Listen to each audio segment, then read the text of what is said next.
Assalamualaikum warahmatullahi wabarakatuh. Salam sehat untuk kita semua. Semoga kita semua selalu mendapat lindungan Allah Subhanahu wa taala ya. Diberikan nikmat sehat walafiat serta dimudahkan segala urusannya. Amin ya robbal alamin. Nah, kesempatan kali ini Mimin akan membagikan satu cerita misteri. Seperti apa ceritanya? Mari kita mulai.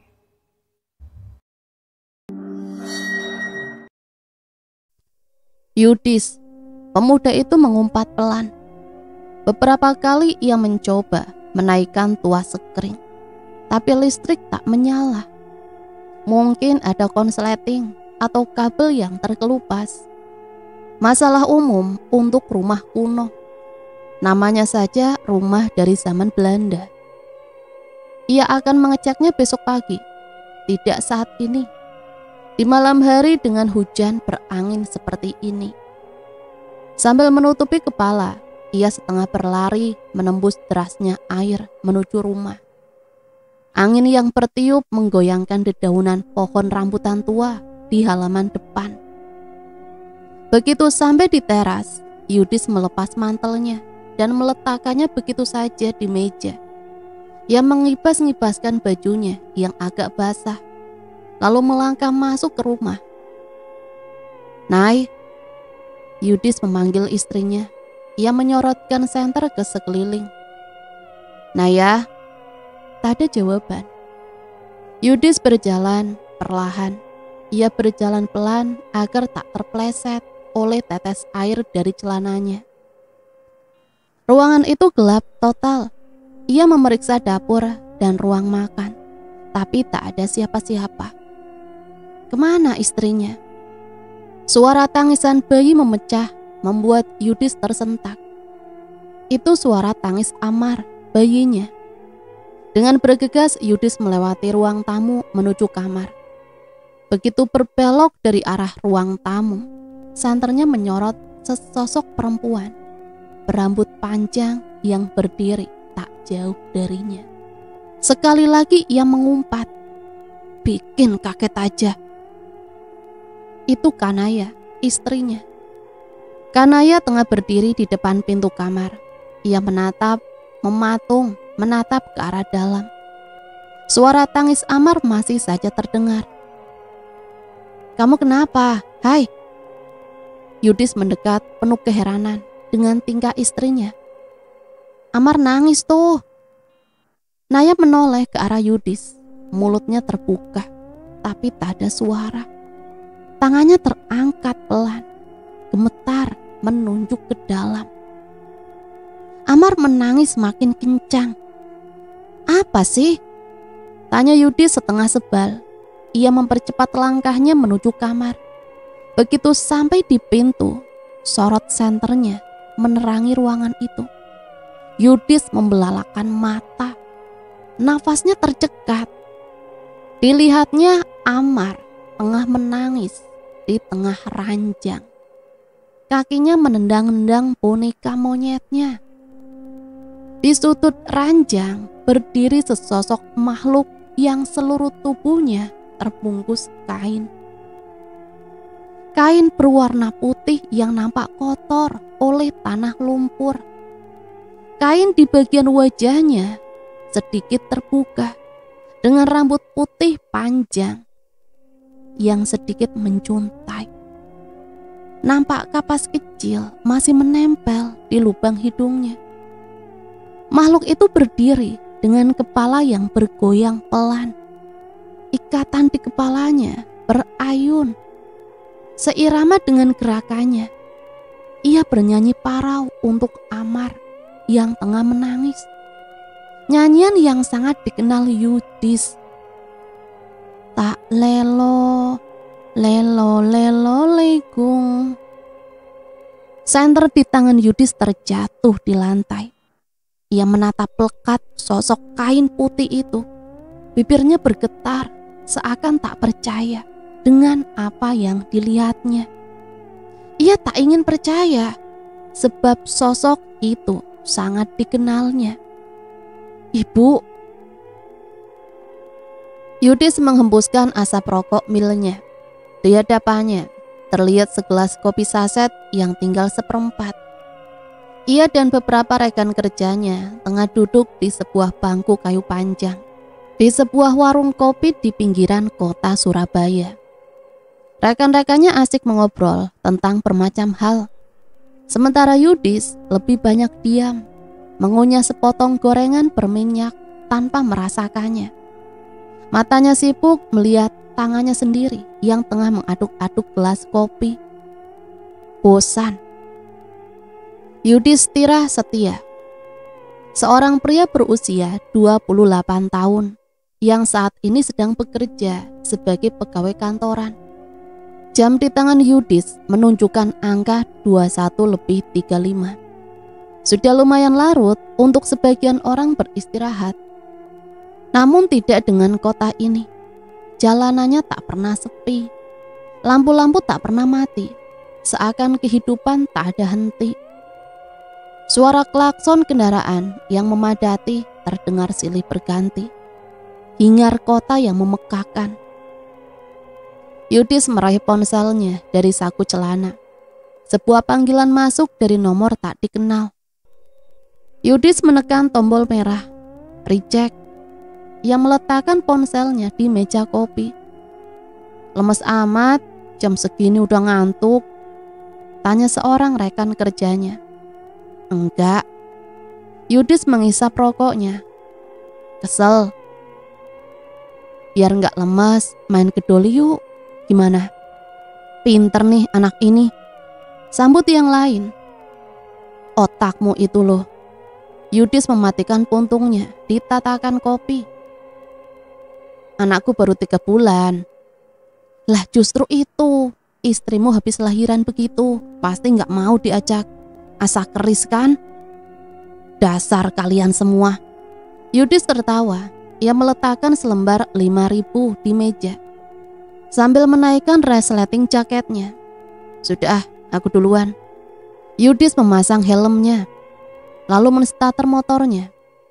Suara mesin motornya terdengar menderu pelan.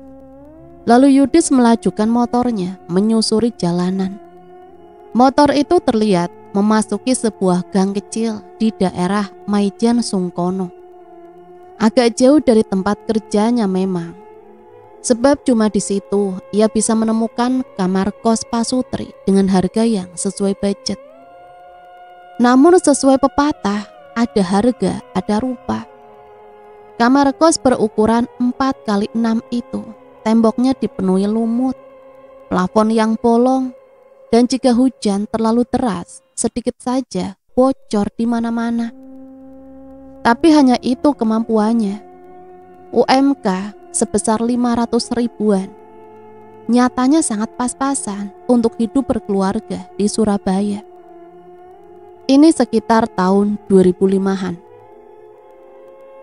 Berhenti di depan kamar kos, Yudis mematikan mesin.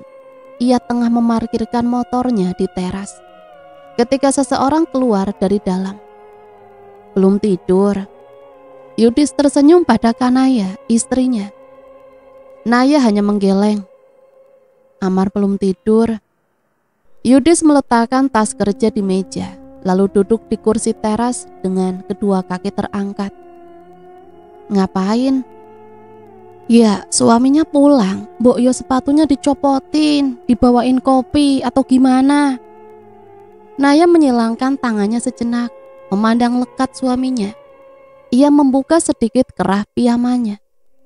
Naya menyodorkan sebotol susu formula yang tinggal separuh. Kebetulan Amar Mimi nggak habis. Yudi masuk ke dalam kamar kosnya. Beberapa saat ia berdiri mengamati sebuah ruang yang penuh berisi barang-barang rumah tangga. Satu lemari besar dan satu tempat tidur. Naya berjongkok di pojok, merebus air dengan teko listrik. Ia hendak mengisi termos bayi dan membuat wedang teh. Amar kecil berbaring di atas ranjang, matanya masih terbuka.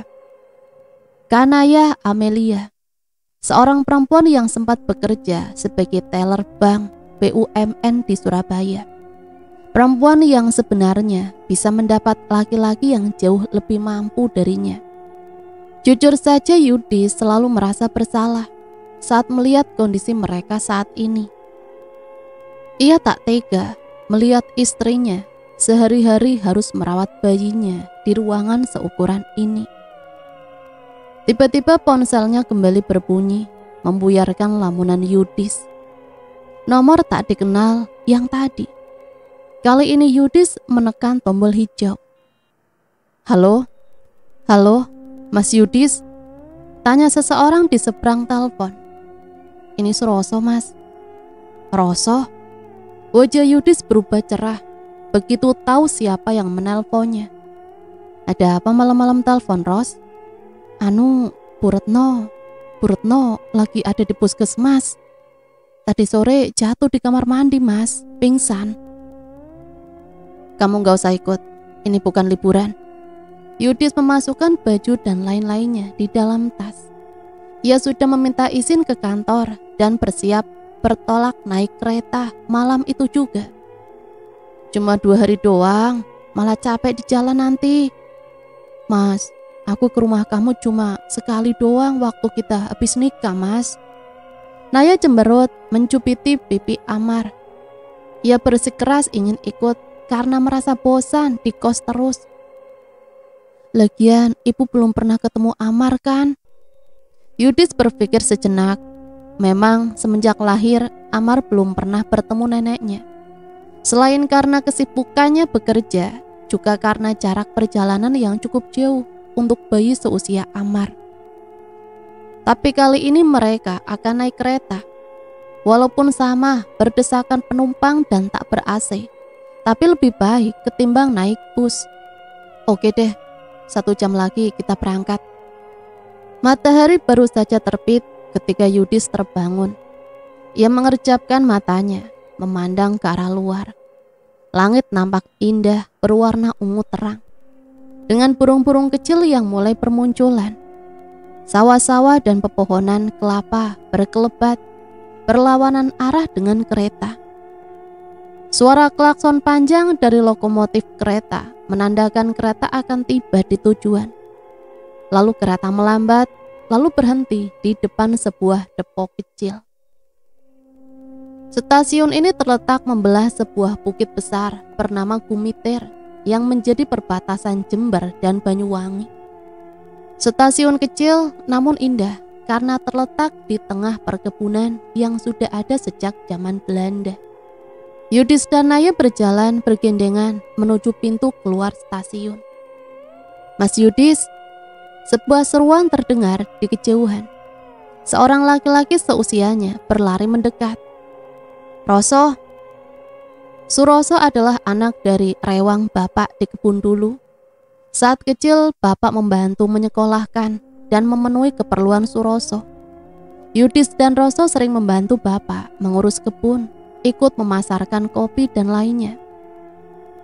Lulus dari SMA, Yudis melanjutkan pendidikan di Surabaya, bahkan sampai meniti karir di sana.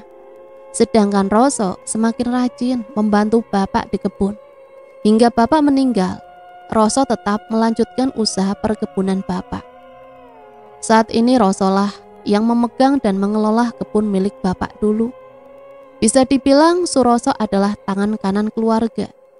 Ibu bisa tenang melewati masa tuanya. Lama nggak kesini, kayaknya nggak banyak berubah. Yudis yang duduk di kursi depan nampak menikmati suasana di sekelilingnya. Lah, desa kecil kayak gini, apa yang mau dirubah, Mas? Timbal Roso sambil tertawa. Tangan kirinya mantap memegang setir dan tangan kanannya berada di luar jendela dengan sebatang kretek menyala. Sepanjang perjalanan, Yudis dan Roso nampak banyak bercerita tentang keseruan mereka dulu. Sekitar 15-20 menitan, mereka memasuki pintu desa Pekopenan. Sepanjang jalan, beberapa orang tua yang ada di desa nampak menyapa mereka. Naya memandang keluar jendela penuh minat. Rasanya sangat berbeda dengan di Surabaya. Di sini masih asri, pohon-pohon pepaya pendek tumbuh di kanan kiri jalan. Jika ada buah yang matang, siapapun boleh mengambil. Tanaman-tanaman ramban tumbuh subur di penjuru desa. Mobil terus melaju hingga mendekati ujung jalan. Dari kejauhan di balik rimbunan pepohonan, terlihat sebuah atap rumah menjulang. Yudis tersenyum dan berujar pelan, "Kita sudah sampai, Nay." Roso memarkirkan mobil di bawah rimbunan sebuah pohon rambutan besar. "Mana Mas tasnya? Saya bawakan." "Walah, wis tah, kayak sama siapa aja." Yudis menolak ramah. Ia mengambil tas bawahannya dari kursi belakang. Disusul Naya turun dari mobil. "Oke deh, kalau gitu aku langsung saja ya Mas." Roso mengangguk. Ia kembali ke kursi sopir. "Loh, mau kemana? Kok buru-buru?" "Ada urusan bentar, tadi belum selesai soalnya." "Walah, aku jadi ngerepotin sampean, harus jemput ke stasiun." "Halah Mas, kayak sama siapa aja." Naya berdiri sejenak memandangi rumah tempat Yudis menghabiskan masa kecilnya. Rumah itu berukuran lumayan besar, terdiri dari 2 lantai. Bagian pondasinya terbuat dari batu-batu vulkanis yang dicat hitam. Lalu keseluruhan dindingnya dibuat dari kayu. Rumah ini sudah ada sejak zaman kakek buyut Yudis, dibangun saat masih zaman perang kemerdekaan. Kakek buyutnya adalah tuan tanah di daerah sini. Lalu saat perang usai, sebagian besar lahan kebun dibeli oleh PTPN, menyisakan sebagian hektar kebun kopi saja di sekitar desa. Rumah ini berdiri dari 2 bagian, rumah utama di depan dan sebuah rumah agak terpisah di belakang tempat tinggal Roso. Ada sebuah bangunan tambahan kecil, tempat garasi mobil. Rumah yang sangat kuno, namun terlihat masih rapi dan indah. Pepohonan di sekitarnya begitu rimbun dan teduh. Dedaunan tanaman hias meramaikan sekeliling rumah. Naya tersenyum. Ia hanya pernah sekali ke sini, dan sebentar saja ia jatuh hati lagi dengan tempat ini. "Ibu." Naya setengah berlari mendekati Bu Retno, mertuanya yang tengah terduduk di ranjang. Dengan sopan ia mencium tangan sang ibu, lalu mengecup pipi dan keningnya. "Menantuku." Bu Retno nampak sumringah dengan kedatangan Naya. Ia membelai wajah menantunya. "Cantik sekali kamu, Nak." Naya hanya tersipu. Ia melepas gendongannya, lalu menidurkan Amar di sebelah neneknya. Amar menguap lebar, merentangkan tangan lalu berguling pada neneknya. "Duh Gusti, cucuku." Bu Retno tertawa, jarinya yang keriput gemetar mengusap pipi Amar. Dengan suara parau, ia menyanyikan lagu Nina Bobo zaman dulu. "Ibu sudah sehat." Yudis mencium tangan Bu Retno. Ia memijit-mijit kaki sang ibu. "Roso bilang kemarin ibu jatuh pingsan di kamar mandi." "Ya namanya juga sepuh." Bu Retno tergagah. Wanita berusia 75 tahunan ini nampak bahagia dengan kedatangan anak dan menantunya. Terlebih dengan kedatangan cucunya yang baru lahir ini bisa bertemu langsung. Yudis duduk di tepian ranjang, berbicara dengan ibunya mengenai bermacam hal. Sementara sang ibu menanggapi sambil bermain dengan Amar yang masih tidur. Jam bandul kuno di ruang tamu berdenting 7 kali, menunjukkan bahwa malam telah menyelimuti desa. Suara jangkrik di pekarangan riuh meramaikan suasana. Yudis yang baru saja mandi berjalan ke teras dan mendapati istri dan ibunya tengah bercengkrama di meja depan. Ibunya duduk di kursi rotan sambil menimang Amar yang terbalut bedong dalam gendongannya. Satu tangannya memegang dot. Naya menuangkan teh hangat di cangkir-cangkir yang tertata di meja. Yudis tersenyum melihat wajah cerah istrinya. Sepertinya ia sangat betah di sini. Roso belum menikah, Bu. Yudis menggosok rambutnya dengan handuk. Tanpa permisi, ia menenggak cangkir teh milik Naya. Belum, padahal ibu sudah berkali-kali menasehati dia. Calonnya, tapi sudah ada kan? Anak sini mungkin? Yudis kembali bertanya. Lah, di desa ini isinya seumuran ibu semua, Le. Bu Retno tertawa. Ia membelai kepala putranya. Ya, kamu cariin, Ki. Udah waktunya anak itu berumah tangga. Gimana, Nay? Kamu mau sama Roso? Yudis mengedipkan matanya, menggoda Naya. Tak tutuk endasmu. Naya mencubit pinggang Yudis. Yudis kesakitan. Bu, lihat ini loh tingkah menantunya. Bu Retno tertawa melihat tingkah anak dan menantunya. Ia menepuk-nepuk cucunya yang terusik suara keduanya. Tiba-tiba angin berhembus agak kencang. Dedaunan kering di pekarangan berkemresek tersapu di tanah. Dinginnya terasa sedikit menusuk, membuat Bu Retno yang sudah sepuh terbatuk-batuk. Waduh, ibu masuk aja, Bu. Ibu gak apa-apa. Sudah, kita masuk aja, Bu. Kamu sama ibu masuk dulu. Ini nanti aku yang beresin. Yudis menunjuk ke arah cangkir dan teko teh yang ada di meja. Ia menuntun sang ibu yang berjalan tertatih ke dalam rumah. Sejenak Yudis berbalik, hendak menutup pintu. Angin kembali berhembus kencang, menggoyangkan dedaunan rambutan di pekarangan. Mata Yudis mengikuti gerakan daun-daun itu dan tanpa sengaja menangkap sesuatu. Sebuah bayangan putih di antara rimbunya daun rambutan di tengah pekarangan. Yudis mengumpat kaget. Ia mengerjapkan matanya beberapa kali, tapi tak ada apa-apa. Jarum jam di dinding dapur menunjukkan angka 2:30 sore. Mertuanya sudah minum obat dan kini tengah tertidur dengan Amar di kamar. Naya tersentak dan tanpa sengaja sedikit mengiris jarinya. Amar tiba-tiba menangis keras sekali. Aduh Amar, pasti bikin ibu terganggu. Naya bergegas menuju kamar mertuanya. Ia membuka pintu dan melihat ke arah ranjang. Ibu mertuanya tengah tertidur menghadap dinding, membelakangi cucunya. Sementara si kecil nampak menangis keras. Kenapa, Nak? Lapar ya? Entah kenapa bayinya menangis keras sekali. Lalu samar-samar, di tengah suara tangis Amar, terdengar sebuah suara lain.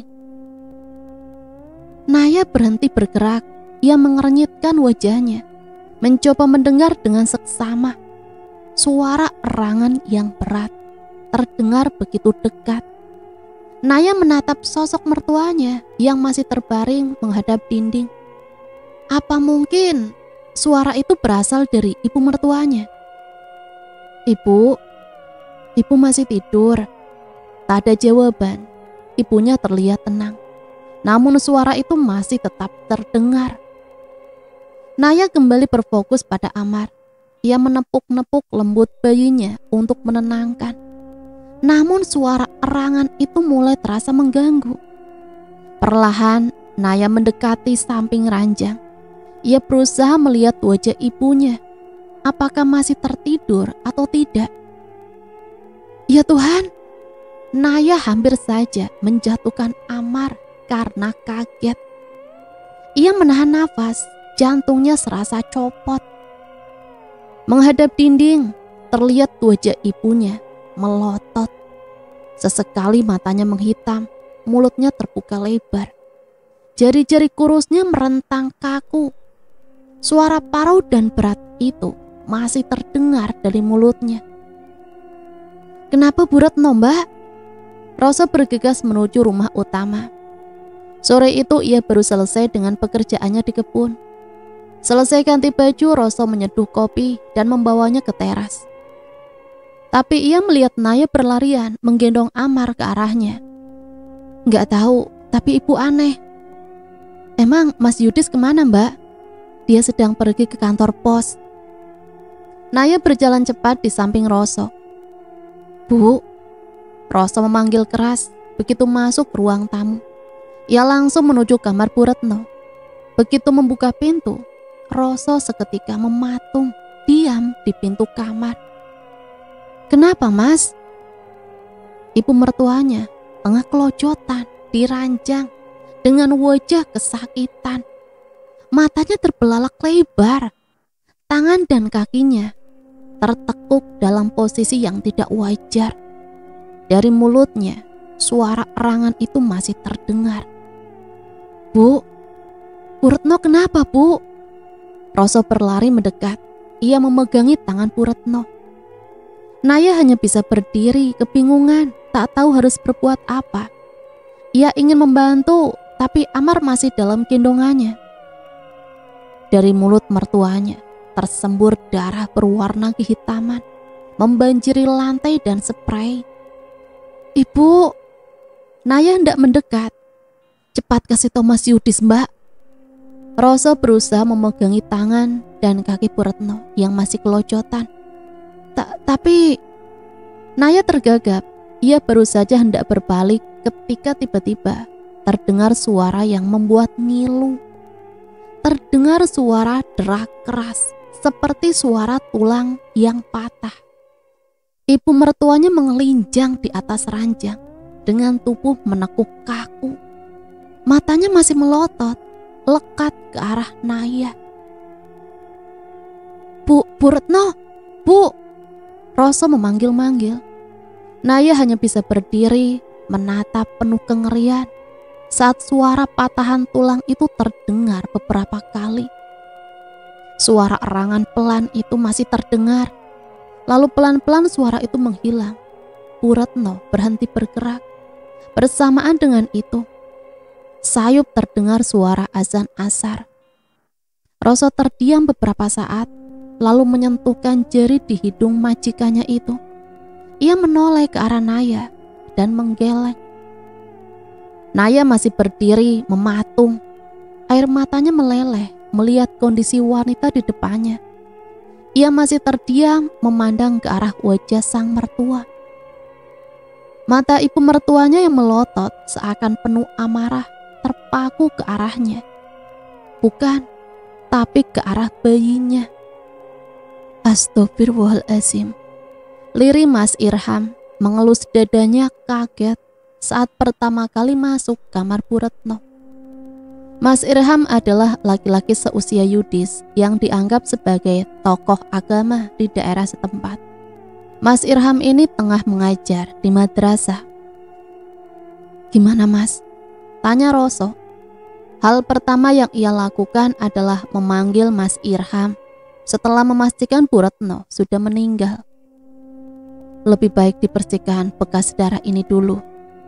Mas Irham memberi instruksi. Ia mendekati ranjang dan menutup mata Bu Retno. "Panggil orang-orang yang bisa dipercaya atau saudara buat mengurus jenazah." "Siap, Mas." Roso mengangguk dan bergegas melaksanakan perintah Mas Irham. Yudis yang baru saja tiba dari kota terlihat menangis di samping ranjang. Ia tak percaya dan tak rela untuk percaya bahwa ibunya meninggal seperti ini. Baru saja tadi pagi ibunya masih bercanda dengan cucunya. Sekarang sudah tiada. Mas Yudis turut berduka cita. Mas Irham berjongkok di sebelah Yudis yang mencoba menghibur Yudis. Tapi sekarang Mas Yudis harus bantu saya mengurus jenazah ibu. Orang luar jangan sampai melihat ibu kayak gini, Mas. Yudis menyeka air matanya sambil sesegukan. Ia berdiri dan menenangkan dirinya sejenak. Lalu bersama Mas Irham membereskan spray dan mengepel lantai yang penuh darah. "Saya sudah info ke Pak RT. Sebentar lagi akan diumumkan dari musola." Mas Irham memberikan informasi. "Semoga orang-orang sudah pada pulang dari kebun." Jam 4 sore langit mulai gelap. Puluhan burung-burung beterbangan cepat berlomba kembali ke sarangnya. Bau air sudah mulai tercium, pertanda bahwa hujan sebentar lagi turun. Di luar, tetangga yang laki-laki sibuk memasang tarup. Beberapa lainnya bergegas ke makam untuk menggali liang peristirahatan Bu Retno. Di dalam ibu-ibu sibuk merawat jenazah Bu Retno. Mereka memandikan dan mengkafani Bu Retno sebelum membaringkannya di karpet yang digelar di ruang tamu. Beberapa ibu-ibu nampak sedikit kaget dengan kondisi Bu Retno saat mereka memandikannya. Beberapa bagian tubuhnya serasa patah. Namun yang sedikit membuat mereka merinding adalah bagian rongga-rongga mata dan ujung-ujung jari Bu Retno yang menghitam. Mereka sedikit berkasak-kusuk satu sama lain, namun memilih untuk menyimpan demi nama baik almarhumah. Sebagian ibu-ibu sudah sibuk di dapur, menanak nasi dan mengiris daging sapi. Lainnya menyiapkan kopi panas. Naya juga berada di dapur, mencoba membantu mereka. Setelah tentunya menidurkan Amar di kamar Yudis.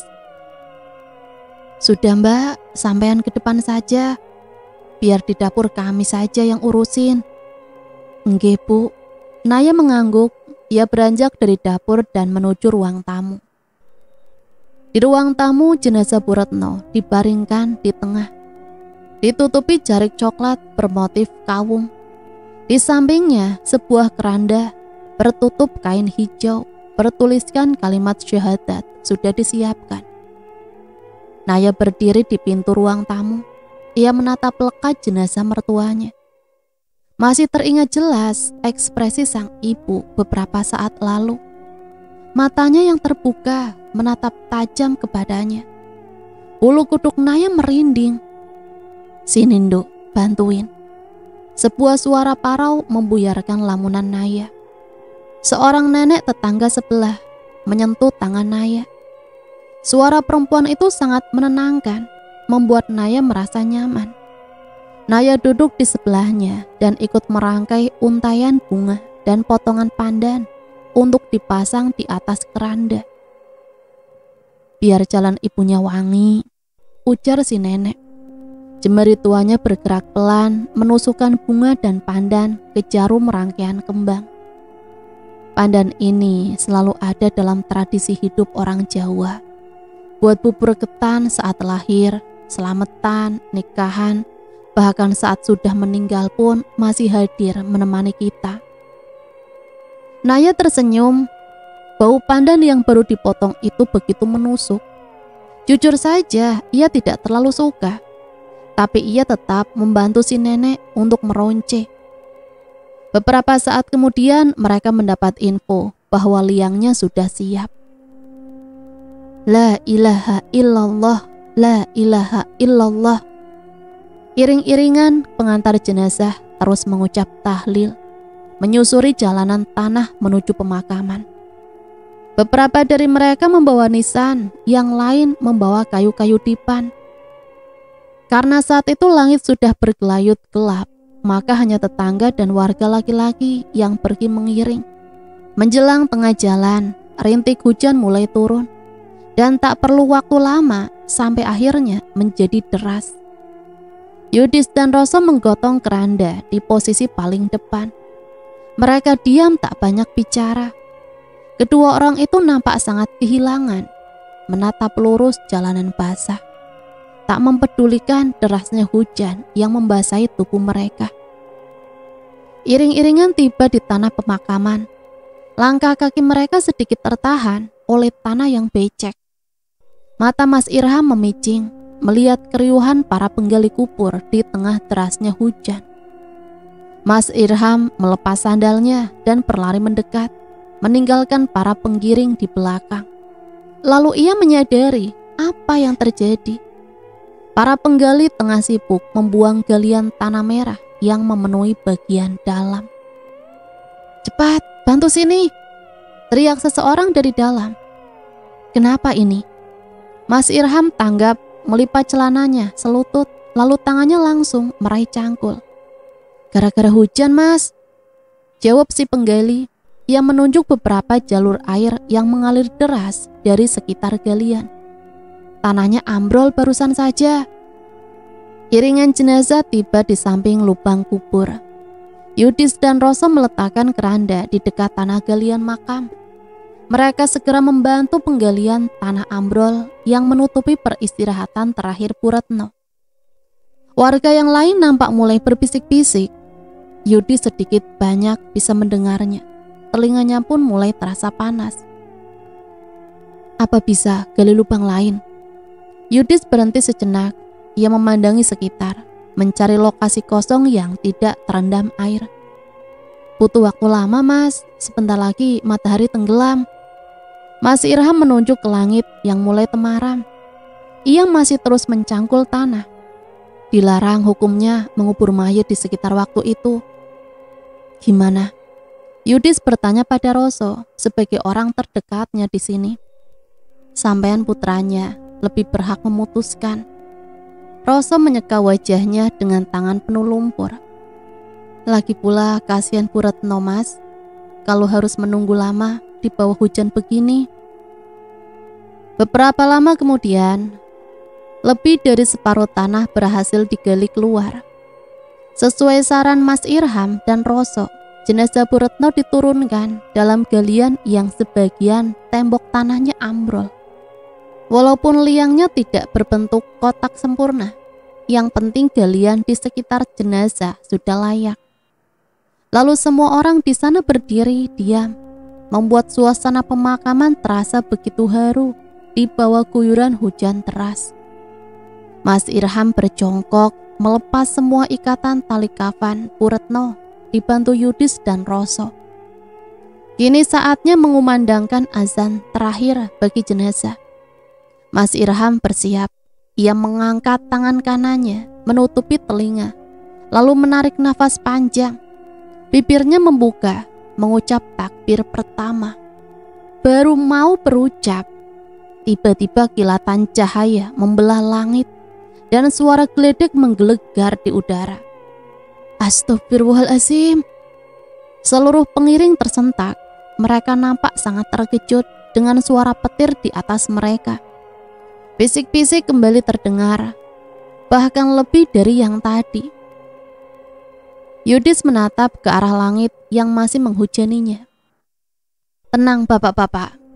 Mas Irham menenangkan warga yang mulai berasumsi aneh-aneh. Lebih baik kita segera selesaikan proses pemakamannya. Kemudian lantunan azan indah berkumandang di tengah derasnya hujan. Lantunan itu seakan menjadi pengiring terakhir kepergian Bu Retno. Dipan-dipan kayu mulai dipasang. Lalu tanah basah dan merah itu segera diuruk kembali. Sekop demi sekop menutupi lubang berisi satu jenazah yang tak akan kembali lagi. Menjelang ba'da maghrib, hujan sudah berhenti sepenuhnya. Sesuai adat setempat, biasanya diadakan pembacaan doa selama 7 malam jika ada warga meninggal. Dapur di belakang sudah kembali ramai oleh ibu-ibu, sementara ruang tamu masih nampak kosong. Baru 1-2 orang bapak-bapak yang datang.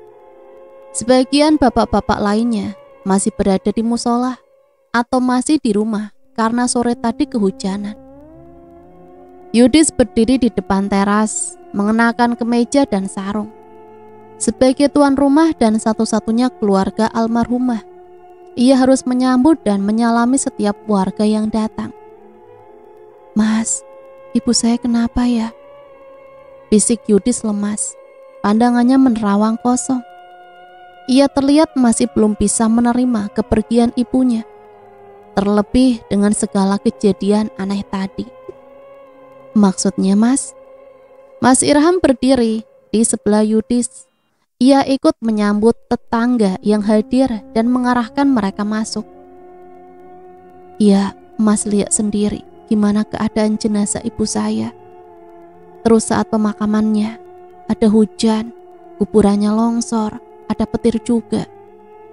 Suara Yudis bergetar. Ia sangat termakan oleh bisikan-bisikan pengiring yang sempat didengarnya, bahwa amalan almarhumah Bu Retno tidak diterima. Waduh Mas, ndak boleh gitu. Mas Irham menepuk pundak Yudis.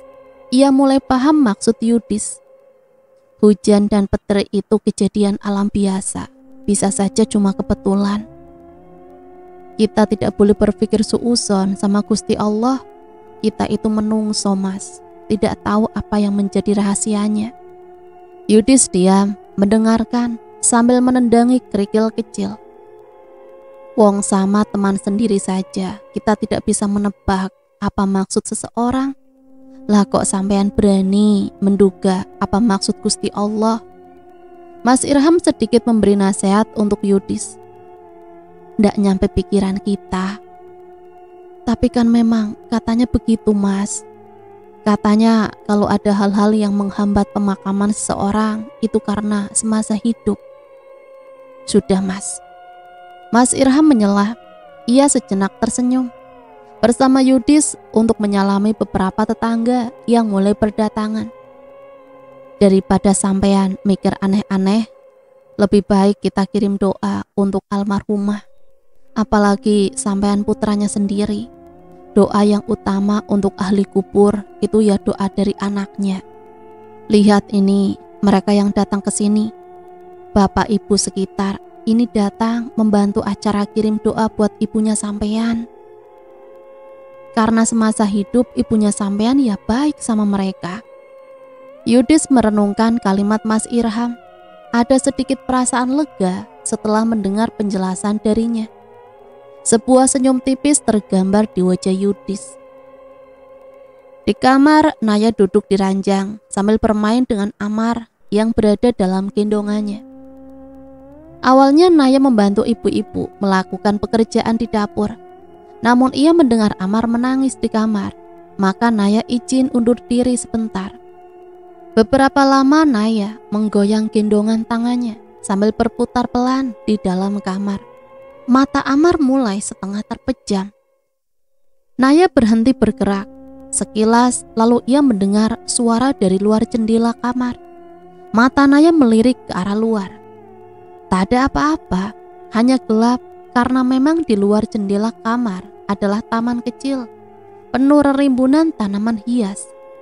Naya kembali menggoyangkan gendongannya. Kakinya melangkah ke sana kemari, berputar pelan. Ia sangat menikmati wajah Amar yang hampir terlelap. Perlahan Naya berputar menghadap cermin. Lalu dari pantulannya, tanpa sengaja, ia melihat ada sosok bayangan di luar jendela. Naya refleks, berputar balik. Tak ada apa-apa. Seketika bulu di leher Naya meremang. Sesaat tadi ia merasa ada sesuatu yang menatapnya tajam. Sepurane baru datang, Mas. Roso yang baru muncul menjabat tangan Yudis dan Mas Irham. Ia mengenakan baju takwa dan sarung. Tadi habis mandi cari bajunya agak lama, soalnya yang ada di kantongan cuma baju kebon sama baju partai. Mas Irham tertawa. Ya ndak apa-apa, Mas. Gusti Allah ndak ngurus sampean pakai baju partai. Yang penting sambung doanya ikhlas. Yudis menunjuk ke dalam ruang tamu. Sudah lumayan rame, Mas Irham. Apa bisa dimulai sekarang? Mari, ayo. Mas Irham memimpin membaca Yasin. Warga-warga yang lain ramai mengikuti bacaan Mas Irham. Ada yang menghafal dan ada yang membaca buku kecil. Yudis memejamkan matanya, dengan tulus mengamini setiap doa-doa yang dibaca. Roso duduk di pinggir ruang tamu. Dia merenung dengan rokok menyala di jarinya. Lantunan bacaan ayat suci terdengar menggema di sekitar rumah tua itu. Suasana di sekelilingnya menjadi terasa begitu tenang. Tak ada angin dan pepohonan di sekitar tak bergerak sama sekali. Seakan ikut menyimak firman-firman Tuhan yang didengungkan. Tanpa orang-orang di rumah itu sadari, ada pemandangan aneh di pekarangan depan. Dedaunan pohon rambutan besar bergoyang sendiri, seakan ada yang menggerakkannya. Duh, gantengnya cucu nenek.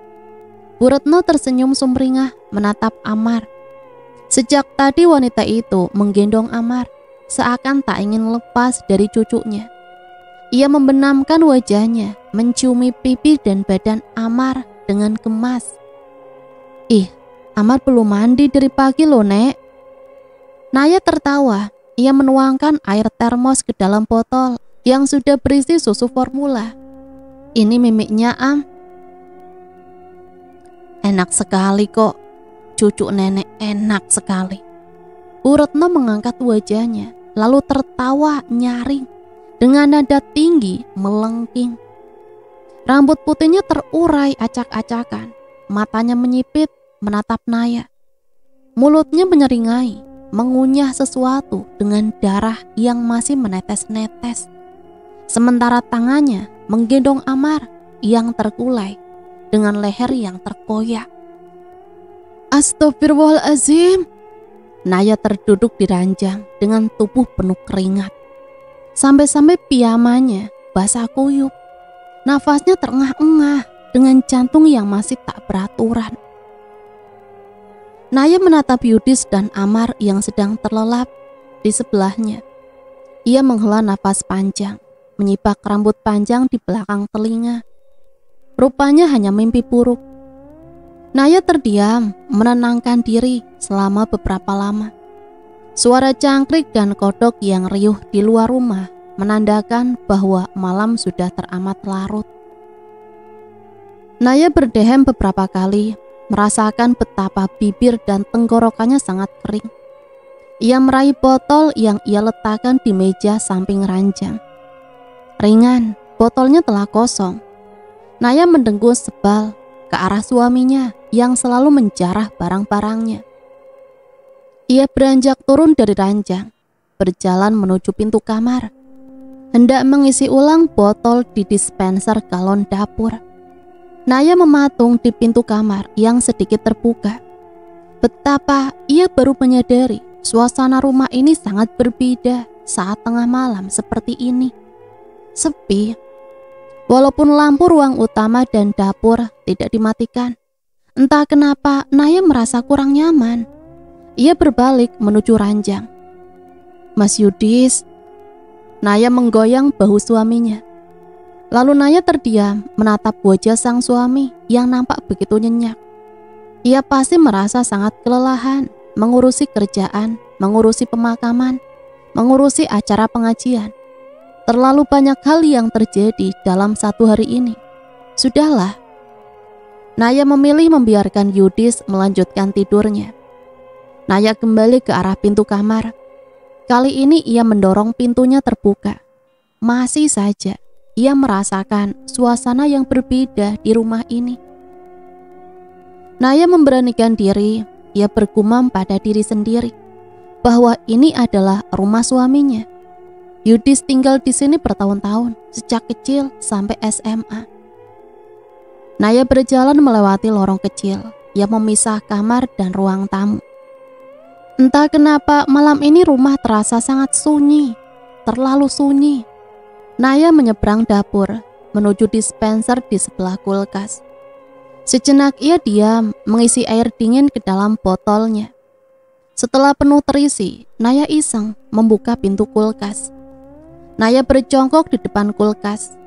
Bahunya menahan pintu. Sambil meneguk air dalam botol, ia bongkar-bongkar isi kulkas. Ia ingin mencari kudapan untuk mengganjal perut. Biskuit, roti, atau buah mungkin. Naya tak menyadari bahwa di sampingnya hanya terpisah oleh pintu kulkas yang terbuka. Nampak sesosok makhluk berbungkus kain putih kotor yang hanya berdiam diri, tak bergerak, dengan pandangan mata melirik ke bawah. Mata yang menatap tajam, penuh dengan niat jahat ke arah Naya. Naya berdiri dan menutup pintu kulkas. Sejenak ia mengernyit, mencium samar bau bangkai. Sosok itu telah menghilang. Apa ada tikus mati? Gumam Naya sambil berjalan keluar dari dapur. Di tangannya tergenggam sepotong roti dan botol. Langkahnya terhenti di dekat ruang tamu. Entah kenapa pandangan matanya mengarah pintu kamar ibu mertuanya. Pintu yang tertutup, tentu saja. Naya merasa seperti ada sesuatu di dalam kamar itu. Sesuatu yang menarik perhatiannya. Begitu lekat. Naya menahan nafas, tegang. Duh, aku ini mikir apa sih? Naya berjalan kembali ke kamar Yudis. Fajar yang cerah menyambut desa Pekopenan hari itu. Sinarnya menyeruak di antara pepohonan kebun, membentuk garis-garis cahaya indah. Butiran embun yang masih menempel di daunan berkilauan seperti mutiara.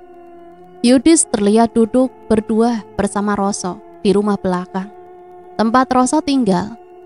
Sejak tadi mereka sudah berbincang, mengejar ketinggalan segala kabar antara keduanya.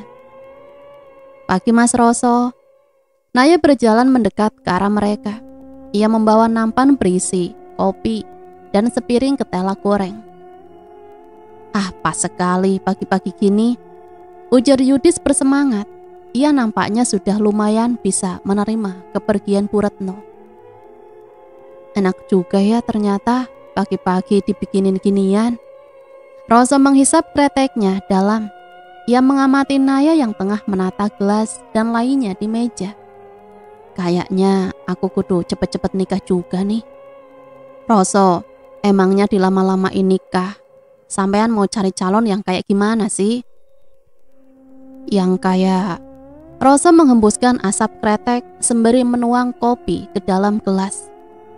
Mbak Naya mungkin? Tunai, dia mau sama kamu. Yudis tertawa bersama Roso. Naya melotot lalu beranjak pergi. Betul Pak, terima kasih sudah mau mengerti.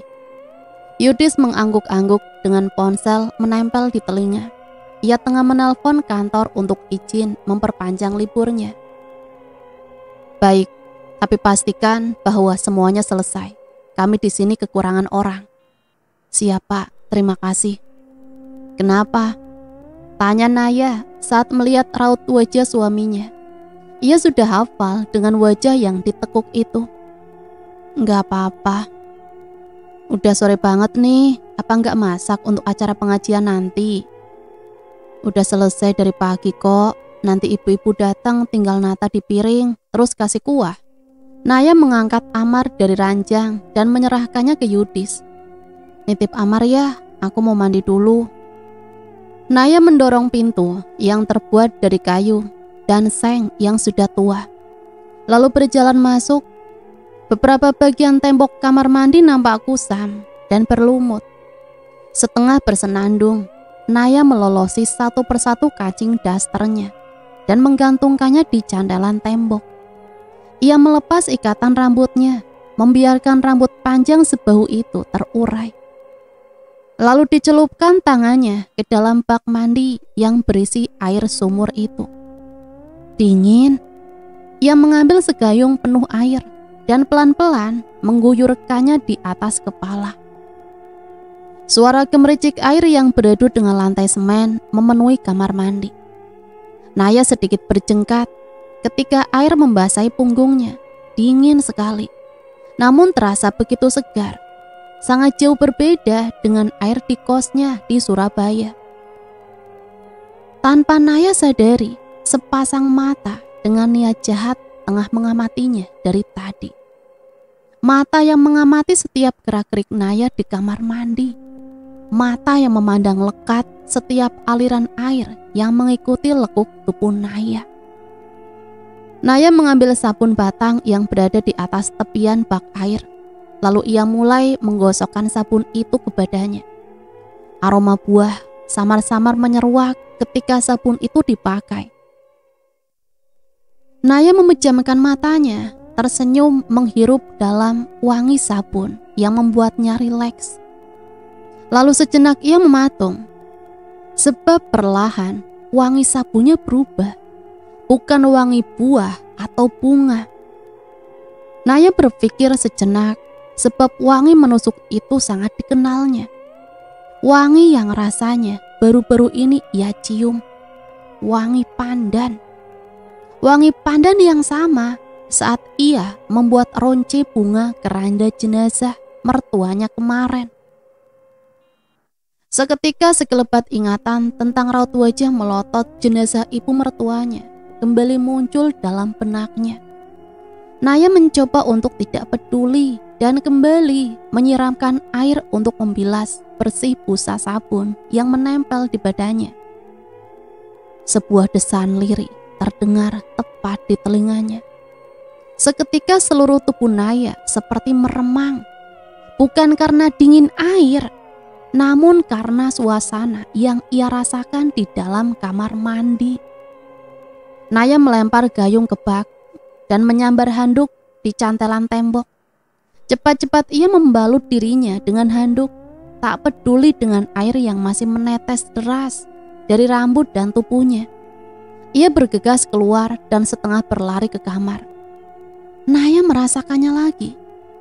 Perasaan seperti diawasi, seakan menunjukkan bahwa ia tak sendiri. Malam kedua pembacaan doa untuk almarhumah di rumah itu berjalan lancar. Ibu-ibu nampak membereskan piring di sumur belakang dekat kamar mandi. Sebagian bapak-bapak membantu merapikan ruang tamu tempat acara tadi. Sebagian besar lainnya langsung pulang setelah mendapat bingkisan berkat. Mas Irham masih terlihat di depan teras bersama Yudis dan Roso. Ketiganya nampak berbincang ringan setelah acara pengajian tadi selesai. Asap rokok terlihat mengepul dari mulut mereka. Mas Irham merasa lega melihat Yudis bisa lebih menerima keadaan. Ia sedikit memberi tambahan nasihat bahwa mengikhlaskan dan bersabar dengan kepergian seseorang juga mempunyai nilai ibadah.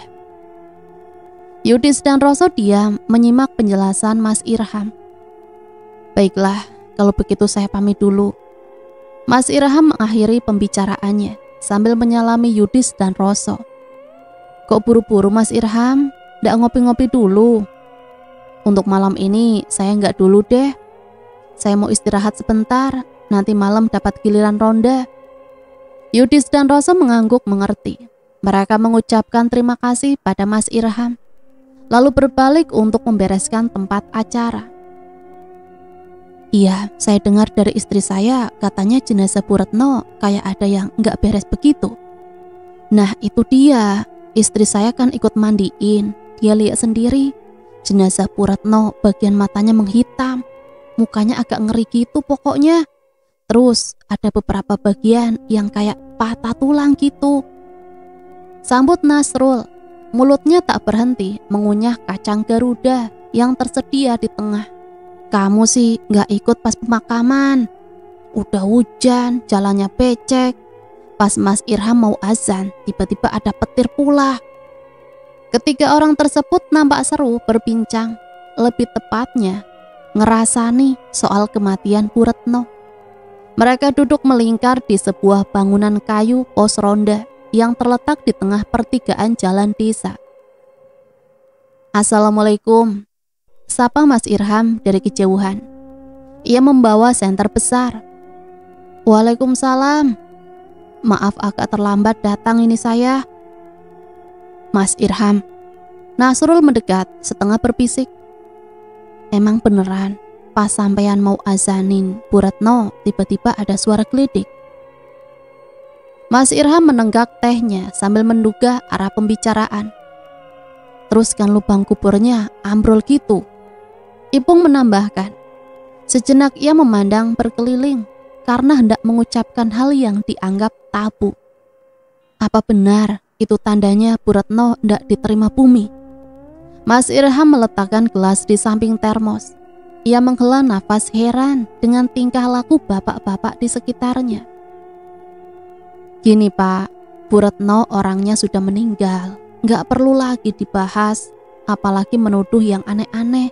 Nggak ilok itu. Betul itu Mas. Pak Topik tergegah dengan asap menyembur dari bibir. Nanti kalau orangnya nggak terima, terus keluar dari kuburan, gimana hayo? Ujarnya tergegah, bercanda. Hus, Pak Taufik ini omongannya ngawur. Mas Irham melempar kulit kacang. Iya nih Pak Taufik, sok berani. Kalau ternyata kejadian beneran gimana? Tenang aja, kan ada Pak Ustadz kok. Pak Taufik menunjuk Mas Irham. Sekali lagi bapak-bapak, mulai dulu saya selalu bilang saya bukan Ustadz. Mas Irham menggeleng. Ia beranjak dari pos ronda sambil menyalakan senter. Ketimbang ngobrol nggak jelas di sini, lebih baik kita muterin desa sekarang. Iya, ayo, kelamaan duduk malah jadi ngantuk ini. Beberapa lama berjalan, mereka berempat sudah mengitari hampir seluruh desa. Kelihatannya malam itu akan aman-aman saja. Sampai-sampai Pak Taufik dan Ipung beberapa kali menguap sepanjang jalan. Tibalah keempat orang itu di ujung jalan desa, yaitu di rumah tua milik Bu Retno. Setelah memeriksa area itu, maka mereka bisa segera pulang dan menikmati empuknya kasur di kamar. Terdengar benturan keras dari arah rumah Bu Retno. Sontak keempat senter menyorot ke arah suara. Keempat orang itu berlari menuju rumah Bu Retno. Nasrul menggenggam erat tongkat kayunya. Pak Taufik dan Ipung menyorotkan senter kiri dan kanan mereka. Sementara Mas Irham mengawasi bagian depan. Mereka terdiam, fokus mengawasi rimbunan di sekitar rumah tua itu. Beberapa menit tak ada apapun. Salah dengar kali. Ya sudah, kita pulang saja. Namun saat mereka berbalik hendak meninggalkan tempat itu, tiba-tiba saja tercium bau busuk menyengat di sekitar mereka. Siapa nih yang kentut? Pak Taufik menutup hidung. Ini Bu bangke bodoh. Ipung menggeplak kepala Pak Taufik. Suara benturan itu terdengar lagi, pelan namun teratur, seperti suara kayu yang dipukul-pukul. Keempat orang ronda itu menjadi sangat waspada. Siapa tahu itu suara maling yang hendak membobol rumah Bu Retno. Mereka melangkah pelan, setengah berjingkat ke arah sumber suara di samping rumah. Mereka tiba di sudut. Suara benturan itu masih terdengar. Keempat orang itu bersiap-siap. Satu langkah lagi di balik sudut itu, mereka bisa menangkap sumber suara itu. Mas Irham dan yang lain saling berpandangan lalu mengangguk. Senter sudah menyala, kayu sudah digenggam. Mereka nampak sangat siap untuk menangkap basah apapun itu. Lalu keempatnya bergerak bersamaan. Kena kamu!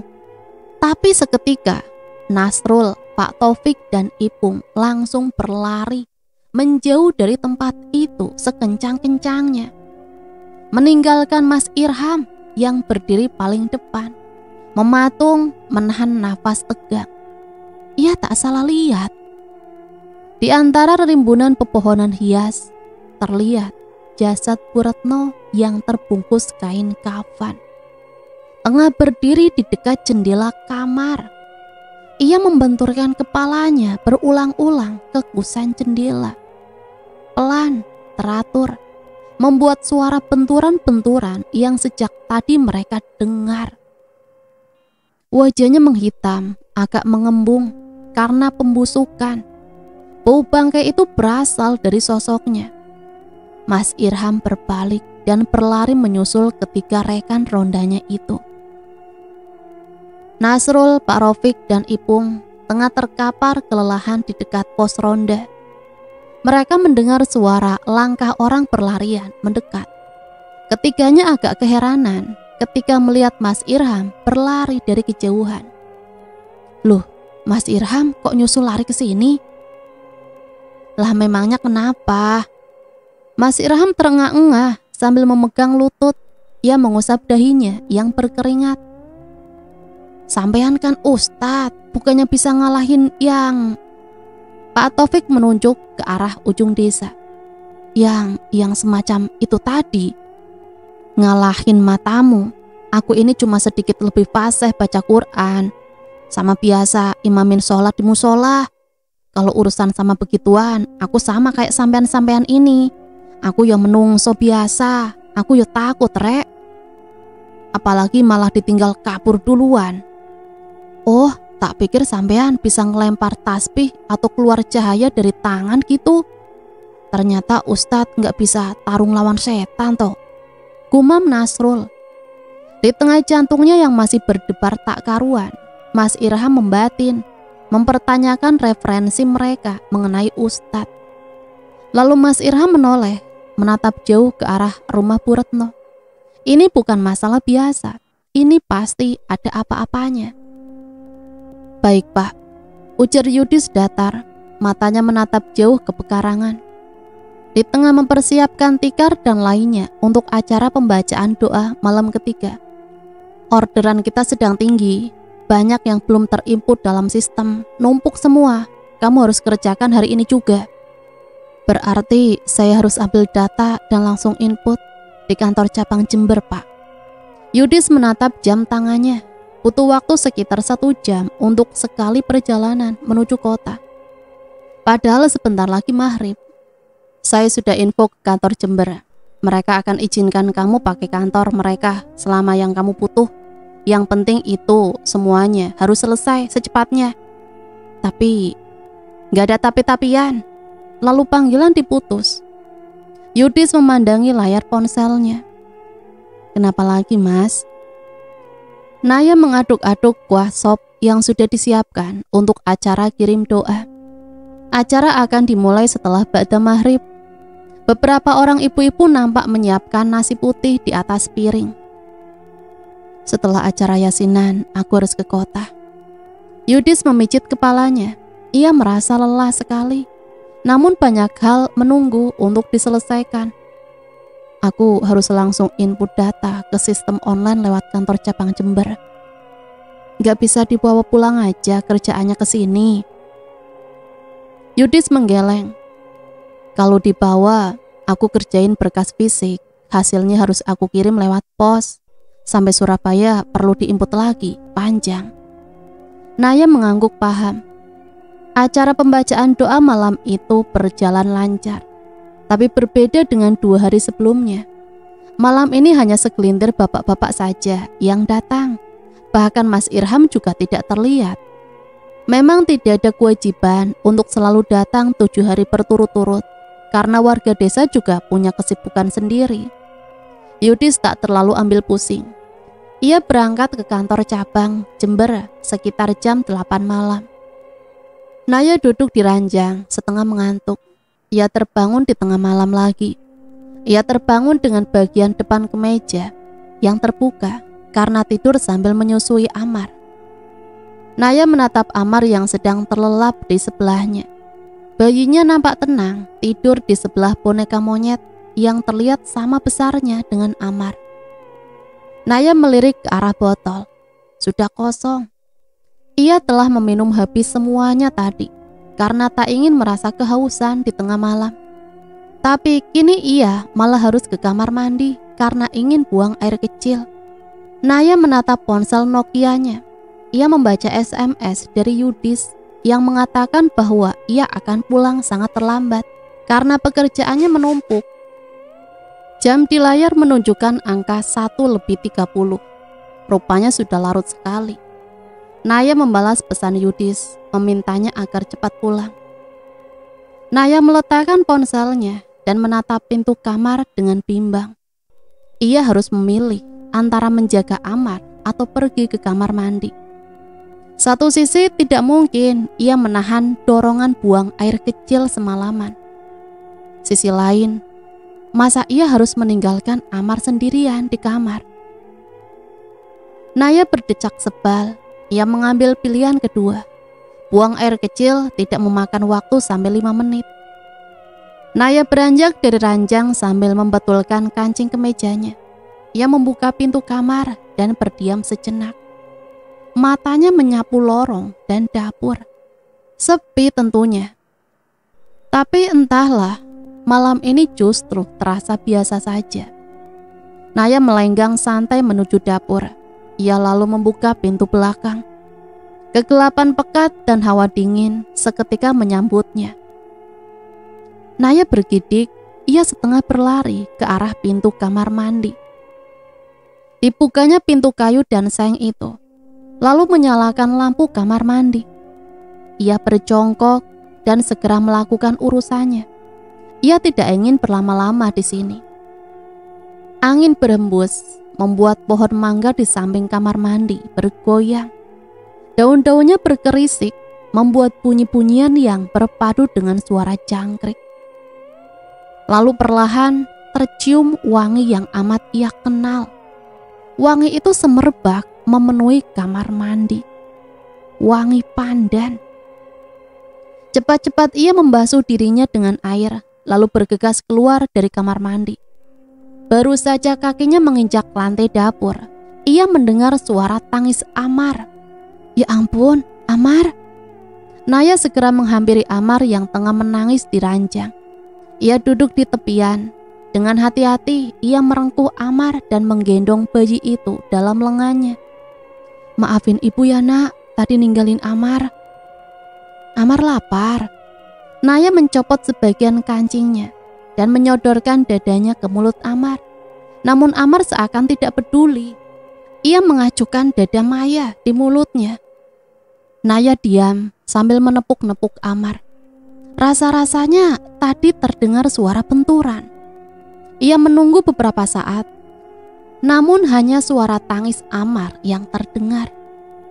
Benar, ada suara benturan. Asalnya dari luar jendela. Naya berjalan pelan ke arah suara. Tangannya masih terus menimang dan menepuk lembut bayinya. Amar menangis semakin kencang. Tak ada apa-apa. Dari dalam kamar ini hanya terlihat kegelapan di luar jendela.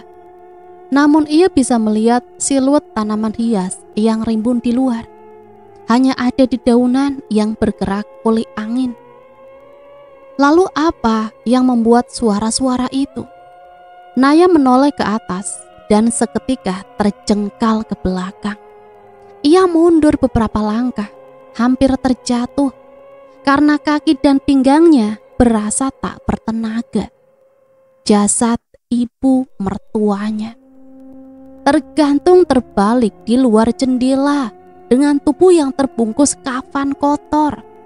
Matanya melotot ke arah Naya. Sebuah senyum lebar tergambar di wajahnya yang sangat membuat tidak nyaman. Kulitnya menghitam dan berair dengan lendir menetes-netes. Cucu nenek, kenapa menangis? Jasad Bu Retno membenturkan kepalanya ke jendela, membuat suara yang sejak tadi didengar Naya. Naya terduduk lemas di lantai, hanya bisa mengelesot mundur hingga punggungnya tersudut tembok. Ia mendekap Amar yang terus menangis dengan erat. Naya tak bisa melepas pandangannya dari sosok Bu Retno di jendela. Bu Retno tertawa nyaring. Ia masih berayun terbalik di jendela. Buka jendelanya, Nduk. Ibu pengen main sama cucu ibu.